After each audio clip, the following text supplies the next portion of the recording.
নমস্কার। আজকের গল্পের নাম আলোর পথে। আজ দুপুরে অঙ্কিতাকে পাত্রের বাড়ির লোকজন দেখতে গিয়েছিল, আর তার একদিন পরেই পাত্রের বাড়ি থেকে ফোন চলে এলো। মমতা দেবী বললেন, কি হলো গো, কার ফোন ছিল? ঘনশ্যামবাবু বললেন, ছেলের বাড়ি থেকে ফোন ছিল, অঙ্কিতার জন্য না করে দিয়েছে। বাবার কথা শুনে ছোট মেয়ে আঁচল রাগে ফেটে পড়ে। আঁচল বলল, এতে নতুন কি আছে বাবা? এ তো রোজকার ব্যাপার। দিদির অক্ষম হাতের জন্য কেউই ওকে বিয়ে করতে রাজি হবে না। আমার তো মনে হয় দিদির কারণে আমাকেও সারা জীবন অবিবাহিত থেকে যেতে হবে। জানি না কেন ওর দোষের শাস্তি আমাকেই পেতে হচ্ছে।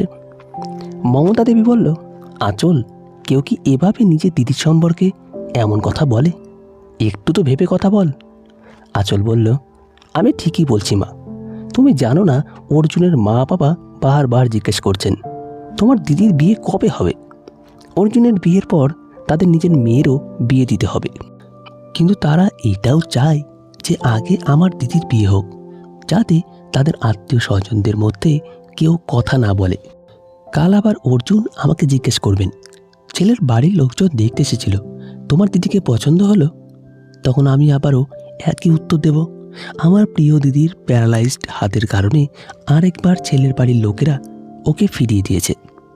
রান্নাঘরে এক হাতে বাসনপত্র গোছাতে গোছাতে অঙ্কিতার চোখ দিয়ে জল গড়িয়ে পড়তে থাকে। আঁচল রাগে হন্তদন্ত হয়ে বাড়ির বাইরে চলে গেল। ঘনশ্যামবাবু বললেন, জানি না আমাদের অঙ্কিতার কপালে কি লেখা আছে। এই নিস্তেজ অসার হাতের জন্য মেয়েটাকে কত দুঃখই না সহ্য করতে হচ্ছে। মমতা দেবী বললেন, কি জানি আঁচলের কি যে হয়, মাঝে মধ্যেই ওর মনের ভেতরে এত রাগ জমে আছে যে কখনো কখনো আমারই ভয় লাগে। রাগের মাথায় অঙ্কিতাকে আরও বেশি কিছু না শুনিয়ে দেয়, কিন্তু আঁচলের মাথায় তো অন্য কিছুই চলছিল। আঁচল অর্জুনের পরিবারের সঙ্গে কথা বলে তারপর বাড়ি ফিরে নিজের সিদ্ধান্ত শুনিয়ে দিল বাবা মাকে। আঁচল বলল, মা বাবা, আমার অর্জুনের মা বাবার সঙ্গে কথা হয়ে গেছে, ওনারা বিয়ের জন্য রাজি হয়েছে। তোমরা শুধু দিদিকে বলো কিছুদিনের জন্য যেন এখান থেকে চলে যায়, তারপর আমার বিয়ে হয়ে গেলে ও আবার ফিরে আসতে পারে। কিন্তু আমার বিয়ে না হওয়া পর্যন্ত দিদি এখানে থাকবে না। আমি একটা অজুহাত দিয়ে দেব যে দিদি নিজের জরুরি কাজে কয়েক মাসের জন্য বাইরে গেছে। মমতা দেবী বলল, কী সব কথা বলছিস আঁচল?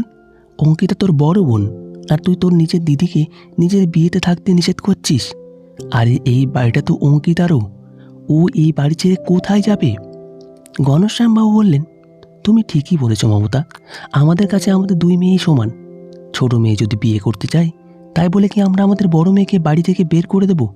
কখনো না, আমি এটা কখনোই করতে পারবো না। অঙ্কিতা বলল, মা বাবা, হয়তো আঁচল ঠিকই বলছে, আর তাছাড়া কয়েকদিনের ব্যাপারই তো। আমার এখান থেকে কিছুদিনের জন্য চলে যাওয়ায় যদি আঁচলের বিয়েটা ঠিকঠাক হয়ে যায়, তাহলে এতে কোনো খারাপ কিছু তো নেই। আমি কিছুদিন পর আবার ফিরে আসব। আঁচল আমার ছোট বোন, আর আমার বোনের সুখের জন্য আমি সব কিছুই করতে পারি। অঙ্কিতা খুবই সাদাসিধে শান্ত স্বভাবের মেয়ে ছিল। সবার মঙ্গলের কথা ভেবে ও কিছুদিনের জন্য চলে যাওয়াতেই ভালো মনে করলো। তারপর বাবা মাকে বুঝিয়ে অঙ্কিতা কিছুদিনের জন্য নিজের বাড়ি ও পরিবার থেকে দূরে চলে যায়, ওরই বান্ধবী কাঞ্চনের বাড়িতে। অঙ্কিতার বাবা মা নিয়মিত ফোনে ওর সঙ্গে কথা বলতেন, আর অঙ্কিতা তাদের আশ্বস্ত করত যে ও খুব ভালো আছে। একদিন অঙ্কিতা আর কাঞ্চন মেট্রোতে করে যাচ্ছিল। ওরা দেখলো মেট্রোর ভেতরে কয়েকজন ছেলে মেয়ে দোয়াল বেঁধে একদম নতুন স্টাইলে রকিং মিউজিকের সঙ্গে গিটার বাজে ভজন গাইছে।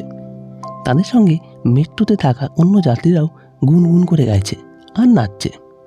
অঙ্কিতা, এটা তো বেশ সুন্দর ইউনিক স্টাইলে ভজন গাইছে। কাঞ্চন, তুই জানিস না আজকাল এই ধরনের ভক্তিমূলক সঙ্গীত খুব জনপ্রিয়, বিশেষ করে আজকের যুব সমাজের মধ্যে এই ধরনের ভক্তিমূলক সঙ্গীত ভজন ক্লাবিং নামে পরিচিত। একটু পরে ভজন ক্লাবিং গ্রুপের সদস্যরা নিজেদের মধ্যে কথা বলতে থাকে। তাদের মধ্য থেকে একটি ছেলে বলল, আরে ভাই, আজ আমার গলার খুব খারাপ অবস্থা, একেবারে বসে গেছে। সন্ধ্যার শোটা আমরা করব কিভাবে? গ্রুপের একটি মেয়ে বলে, আকাশ, তুই তো আমাদের ভজন ক্লাবিং গ্রুপের মেন সিঙ্গার, আর তুই না গাইলে খুব সমস্যা হয়ে যাবে, আমরা তো সামলাতে পারবো না। এখন কোথা থেকে নতুন সিঙ্গার খুঁজে আনবো? কাঞ্চন বলে, অঙ্কিতা, তুইও তো ভজন গান গাস, তুই ওদের সঙ্গে কথা বল। এমনিতেই তো তুই চাকরির খোঁজে আছিস, কে জানে ঈশ্বর কি জান, ওদের সঙ্গে যদি যুক্ত হতে পারিস তাহলে তোর কাজের একটা নতুন পথ খুলে যেতে পারে। অঙ্কিতা বলল, না না, তুই কি বলছিস? তারা তো খুব ভালো গান গায় আর বাজায়ও। আমি তো খুব সাধারণ ভজন গান গাই। আর তারপর আমার হাতের জন্য যদি ওরা আমাকে গান গাইতে না দেয় তাহলে আমার খুব কষ্ট হবে।